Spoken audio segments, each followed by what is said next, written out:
ಇಲ್ಲ, ನಾವು ಮುಖ್ಯವಾಗಿ ನಾನು ಗಣೇಶ್ ಅವರು ಡೈಲಿಗೆ ಬಂದಿದ್ದ ಕಾರಣ ಏನಂತಂದ್ರೆ ನಮ್ಮ ಬಳ್ಳಾರಿ ಜಿಲ್ಲೆಯಲ್ಲಿ 5 ಜನ ಶಾಸಕರು ಗೆದ್ದಿದ್ದೀವಿ.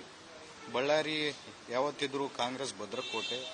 ಅದ್ರ ಜೊತೆಯಾಗಿ 5 ಮಂದಿ ಶಾಸಕರು ಗೆದ್ದಿದ್ದೀವಿ. ಯಾರಿಗೂ ಒಂದು ಅವಕಾಶ ಮಾಡಿಕೊಡಿ ಅಂತೇಳಿ ಸಿಎಂ ಅವ್ರನ್ನಾಗಿರ್ಬೋದು, ನಮ್ಮ ಹೈಕಮಾಂಡ್ ಆಗಿರ್ಬೋದು ಒಂದು ಮನವಿಯನ್ನು ಮಾಡಿಕೊಂಡು ತಾವು ಹೈಕಮಾಂಡ್ ಅವರು, ಸಿಎಂ ಅವರು 5 ಜನ ಶಾಸಕರಲ್ಲಿ ಎಲ್ಲರೂ ಅಣ್ಣ ತಮ್ಮರಿದ್ದಂಗೆ ಇದೀವಿ. 5 ಜನ ಶಾಸಕರಲ್ಲಿ ಯಾರಿಗೂ ಒಂದು ಅವಕಾಶವನ್ನು ಮಾಡಿಕೊಟ್ರೆ ನಮಗೆ ನಮ್ಮ ಜಿಲ್ಲೆಗೆ ಪಕ್ಷಕ್ಕಾಗಿರ್ಬೋದು ಮತ್ತೆ ನಮ್ಮ ಜಿಲ್ಲೆಯ ಅಭಿವೃದ್ಧಿಗಾಗಿರ್ಬೋದು ಬಹಳ ಅನುಕೂಲತೆ ಆಗುತ್ತಂತೇಳಿ ನಾವೊಂದು ಮನವಿಯನ್ನು ಮಾಡ್ಕೋಬೇಕಂತೇಳಿ ಬಂದ್ವಿ.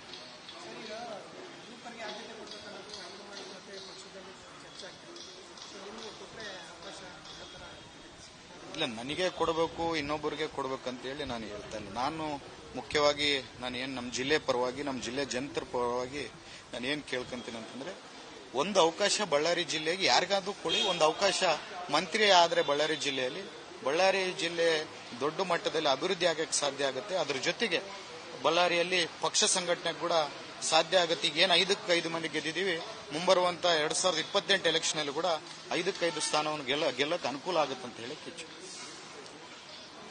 ಜಿಲ್ಲೆ ಜನತೆಯ ಪರವಾಗಿ ಮತ್ತೆ ಜಿಲ್ಲೆಯ ಜನತೆ ಎಲ್ಲರೂ ಕೂಡ ಅಭಿಪ್ರಾಯ ಒಂದೇ. ಇವತ್ತು ಯಾರಿಗೆ ಕೊಟ್ಟರು ಕೂಡ ಓಕೆ, ಅದು ಜಿಲ್ಲೆಗೆ ಒಂದು ಸಚಿವ ಸ್ಥಾನ ಕೊಡಬೇಕೆಂಬ ನಿಟ್ಟಿನಲ್ಲಿ ಇವತ್ತು ಜನಗಳ ಆಸೆ ಏನಿದೆ, ಆ ನಿಟ್ಟಿನಲ್ಲಿ ನಾವು ಇವತ್ತು ಎಐಸಿಸಿ ಅಧ್ಯಕ್ಷರಿಗೆ ಮತ್ತೆ ಏನು ಮಾನ್ಯ ಮುಖ್ಯಮಂತ್ರಿಗಳಿಗೆ, ಡಿಸಿಎಂ ಅವರಿಗೆ, ಸುರ್ಜೇವಾಲ ಸಾಹೇಬರಿಗೆ, ವೇಣುಗೋಪಾಲ್ ಸಾರ್ ಅವರಿಗೆ ಮನವಿ ಮಾಡಕ್ ಬಂದಿದ್ವಿ. ಈ ನಿಟ್ಟಿನಲ್ಲಿ ನಮ್ಮ ಜಿಲ್ಲೆಯಲ್ಲಿ ಯಾರಿಗೆ ಕೊಟ್ಟರು ಕೂಡ ಪರವಾಗಿಲ್ಲ, ಜಿಲ್ಲೆಗೆ ಸಚಿವ ಸ್ಥಾನ ನೀಡಬೇಕಂತ ನಮ್ಮ ಬೇಡಿಕೆ. ಯಾಕಂದ್ರೆ ಮುಂದೆ ಬರುವಂತ ದಿನಗಳಲ್ಲಿ 2028-29 ಚುನಾವಣೆ ದೃಷ್ಟಿಯಿಂದ ಇವತ್ತು ಬಳ್ಳಾರಿ ಜಿಲ್ಲೆಗೆ ಒಂದು ಸಚಿವ ಸ್ಥಾನ ಅವಕಾಶ ಕೊಟ್ಟರೆ ಮುಂದೆ ಕೂಡ 2 ಜಿಲ್ಲೆಗೆ ಅನುಕೂಲ ಆಗ್ತೈತೆ. ಅದೇ ರೀತಿ ಹೊಸ ಬದಲಾವಣೆ ಪ್ರಾರಂಭ ಆಗೋ ನಿಟ್ಟಿನಲ್ಲಿ ಇವತ್ತು 2 ಜಿಲ್ಲೆಗಳಿದೆ. ಹಂಗಾಗಿ ನನಗೆ ಸಂಪೂರ್ಣವಾಗಿ ಹೈಕಮಾಂಡ್ ಮೇಲೆ ನಂಬಿಕೆ ಇದೆ.